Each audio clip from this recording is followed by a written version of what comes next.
It's almost here. Auburn versus Texas A&M in Aggie land.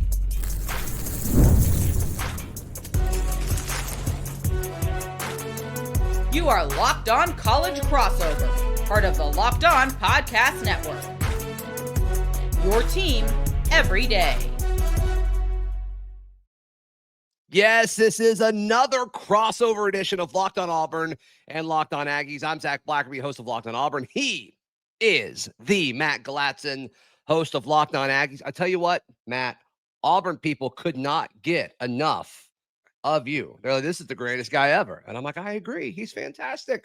He's fantastic. So we're like, let's do this one more time before the Auburn Tigers head over to College Station to take on the top 10 Texas A&M Aggies. I tell you what, man, I've been, just watching more of, that A&M Notre Dame game and just kind of looking at numbers. And I think there are matchups, and you alluded to this in our conversation earlier in the week. I think there are matchups that Auburn should be able to take advantage. And so I've actually switched my pick since we last spoke. I said 31-27 A&M when we last spoke. I've since switched it to Auburn winning a close game. What are your reactions to that? Well, I mean, I guess my first question would be why do Auburn fans like me so much? I mean, I appreciate that. It's an honor. Happy to come on again. And my other question would be why? Like, what matchups are you referring to specifically, and how can I convince you otherwise? Because I think that there's the running game. The running game, I think, is a big part of it. And my biggest question for Auburn's running game going into it isn't what Jeremiah Cobb can do as Auburn's RB1, or Damari Austin, who was RB1 against Baylor before he got hurt, or Jackson Arnold as a potential leading rusher, as we saw against Baylor.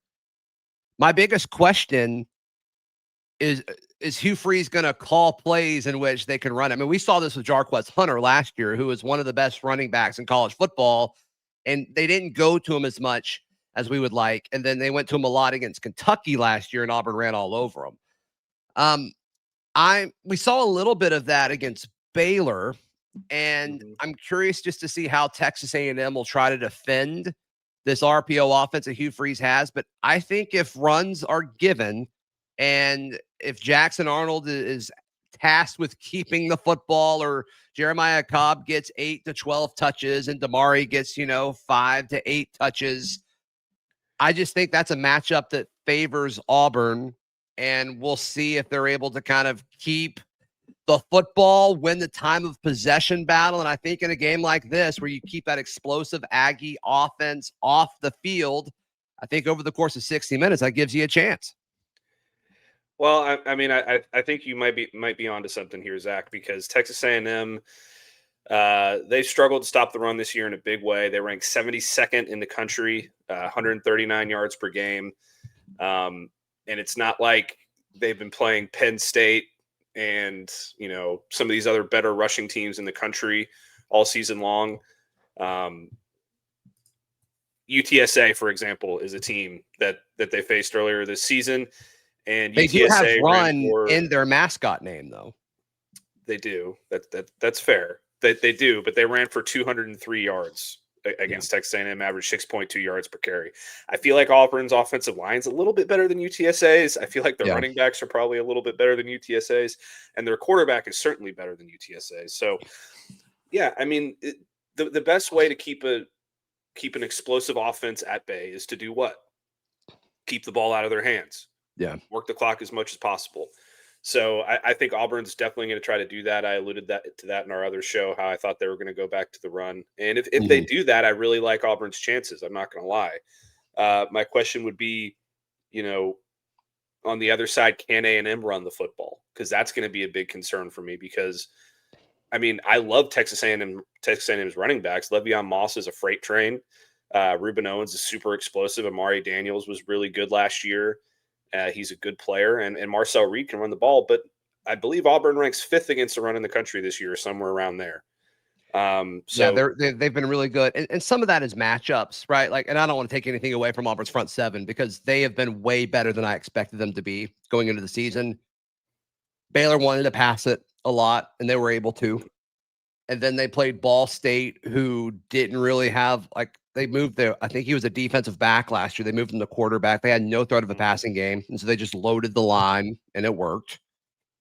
And then, Alabama, South Alabama, I actually think they're a little underrated. I think they're a pretty solid team. But, just from a matchup standpoint, like Auburn was able to win in the trenches. So, and then they did a good job slowing down Oklahoma's rushing attack, but they really haven't ran the football great either. It's been a lot of stuff through the air. Then Mateer's been able to get going too, but a lot of it's been through the air. So some of it I think is matchups, right?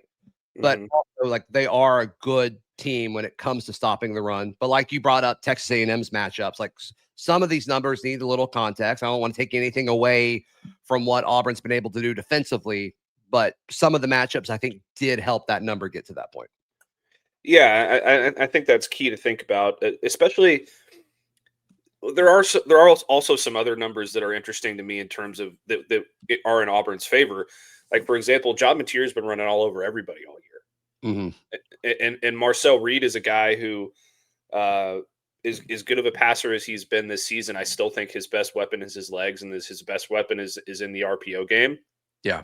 So Auburn's ability to slow down Mateer, and I think 10 carries for 29 yards in that game. That sounds right. I think that's something that, Auburn obviously has a good way of slowing down mobile quarterbacks, which is something that is a strength for Texas A&M. Now, which is something they're going up against in practice every day, right? I mean, obviously A&M is too, but Deuce Knight is the backup as well. They're going up against Ashton Daniels, the transfer from Stanford. Like they're used to it, so I mean, I would think that would help some, but like so is Texas A&M. Yeah, I love Deuce Knight, by the way. I think he's going to be a dude. But irregardless, Texas A&M's biggest strength this year has been, in terms of offense, has been explosive plays. So it's kind of like in basketball when you rely on the 3-pointer to win games. Sometimes it can come back to bite you in the butt, right? If you have an off night, and if you're not getting your explosive plays, and you're not being consistent in getting those explosive plays, then you could have a game where you underperform. And I think Auburn has a chance to slow that down with the explosive plays in the run game specifically. I will say that I think Texas A&M has the talent to stop the run. Agreed. The defensive line is better than people think. They have one of the top 2 or 3 linebackers in the SEC. I like the safeties, even with Bryce Anderson out this week. I like the safeties. There's just been, I don't know what the issue with the running game has been. It's not a lack of talent or big bodies in the middle or anything like that. Maybe it's run fits. Maybe it's tackling. I don't know. I have to go back and watch some tape. But if they can figure those things out, then they'll have an easier time. But I think Auburn just has so many different ways they can run at you too that it makes it really difficult.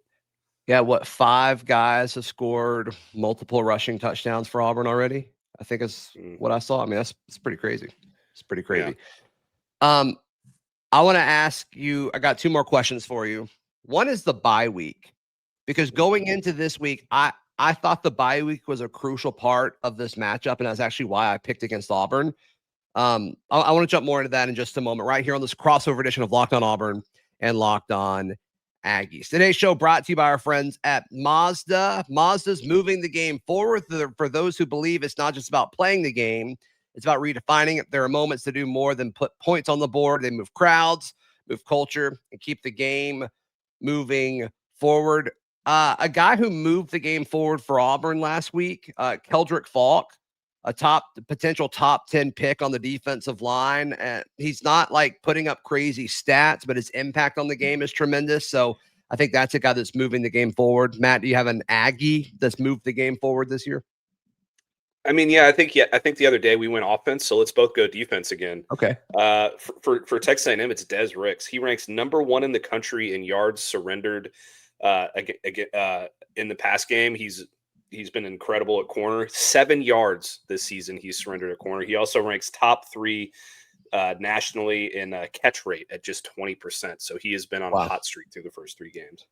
So when you follow what moves you, the unexpected is only the beginning. And just like there's more to every highlight, there's more to a Mazda vehicle. Mazda, move and be moved. Today's show also brought to you by our friends at 5 Hour Energy. Caffeine just got a flavor upgrade. 5 Hour Energy shots deliver tasty caffeine in 17 bold flavors. Each 2-ounce shot packs the caffeine of a premium 12-ounce cup of coffee, plus B vitamins and nutrients with zero sugar and zero crashes.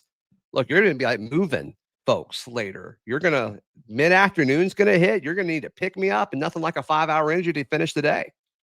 Yeah, I might even get my hands on that Gamer 12-pack, to give it a little extra boost because I'm going to need it, man. 5 Hour Energy is a way to get it. Enough with boring, flavorless caffeine. It's time to give your caffeine a flavor upgrade with 5 Hour Energy shots. Get the favorites you love or be bold and try something new in-store and online at 5hourenergy.com or Amazon today. It's a crossover edition of Locked on Auburn and Locked on Aggies.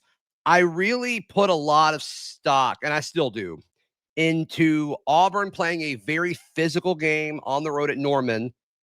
They return home, and then they've got to turn right back around and go to College Station. Meanwhile, A&M gets a massive win over Notre Dame, and then they get the week off. They get the week off to prep, to heal, to get healthy. I think that's a major aspect in this. And some Auburn folks and some of my listeners are like, I think you're overhyping that. What are your thoughts, Matt? Because I don't think we really talked about how it's situated on the schedule when we talked earlier in the week. Well, I think it does play a big role, and I'm again Team Zach in this argument. There's something to be said for coming off of an emotional loss, and especially one where the referees completely screwed you, and it was a really hard fought game regardless. And it's like one of those things where it's like, how do you respond the next week, going into another tough environment as an underdog with a team that has a super explosive offense? If Texas A&M comes out and scores on the first drive, does Auburn just come out like, we're tired, we're beat up, like what do we have to do? Right. Or on the other side is Texas A&M, coming off of a big win, bye week. Are they sitting fat and happy right now? Like, man, we just beat a top team on the road and on national TV. Marcel Reed's a Heisman candidate. Are we going to come out and blow out another unranked team? Like, we're sitting pretty. I think those are like the mental aspect that goes into it for each team. Physically, I do think it gives Texas A&M an advantage because that was a really tough game against Notre Dame. I know it was high scoring, a lot of tough hitting in that game. Scooby Williams got banged up. He's one of their best linebackers. He's still questionable for this game. Obviously, they lost Bryce Anderson. But it also, I think the biggest thing that it does for Texas A&M is it gives them 2 weeks to study tape on Auburn and figure out how to fix their issues stopping the run, which is Auburn's biggest strength right now. Even though they have a really good receiver core, they run the football extremely well. So I think that's where it gives Texas A&M an advantage, is just scheming against that run game.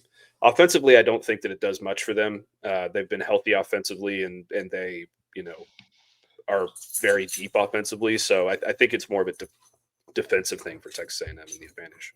Yeah, I mean, it makes sense. It makes sense. Remind me what your pick was earlier. I know you had A&M winning a close one.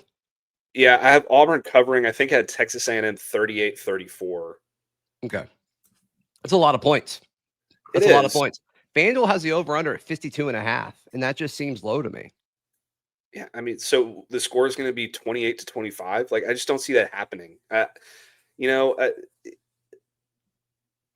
offenses are just too good right now, I think, on both sides. I think there's going to be explosive plays on both sides. I think these coaches, like Hugh Freeze, wants to score a lot of points this week, obviously. Yeah. Colin Klein has been scheming up explosive plays game after game after game. It just feels – and maybe it's 28-25 in regulation and we go to overtime. I mean, Vegas is full of, psychics and stuff. So maybe we go to another overtime game like we did last year, which I don't want to see happen. I can't. I just can't deal with that right now. I can't do it. I can't do it. Hey, it's great for ratings and for page views and all those things, but for us, it's exhausting and we don't want to see my goodness. Yeah, it would be exhausting. That's a nice word to use. Let me ask you this. If it's higher scoring, who does it benefit? If it's lower scoring, who does it benefit? I think if it's lower scoring, it benefits Auburn because that means they're holding on to the ball. They're winning time of possession. They're running the football really well, and they're keeping Texas A&M's offense off the field. Yeah.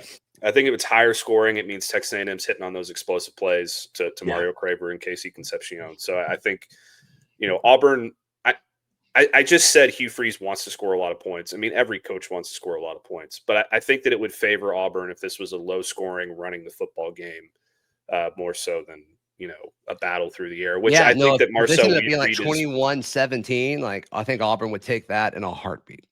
Absolutely. And I think that Marcel Reed is better equipped right now to win a battle between passing quarterbacks than Jackson. Fireworks. Right. Yeah. Yeah. So, yeah. Matt, one more time for all the Auburn folks watching, how can they check out everything you've got going on? Locked On Aggies on YouTube, Apple, Spotify, all the places where you find Zach. Just search Locked On Aggies, and on X at Matt Galatzen, and Texas A&M Aggies on SI. We do a lot of good content over there as well. Yep, and for all the Texas A&M folks, same way you find Locked On Aggies, you can find Locked On Auburn. Just search Locked On Auburn wherever you get your podcasts and on YouTube. For Matt Galatzen of Locked On Aggies, I'm Zach Blackerby of Locked On Auburn, and this has been a crossover edition brought to you by our friends at the Locked On Podcast Network. Your team every day.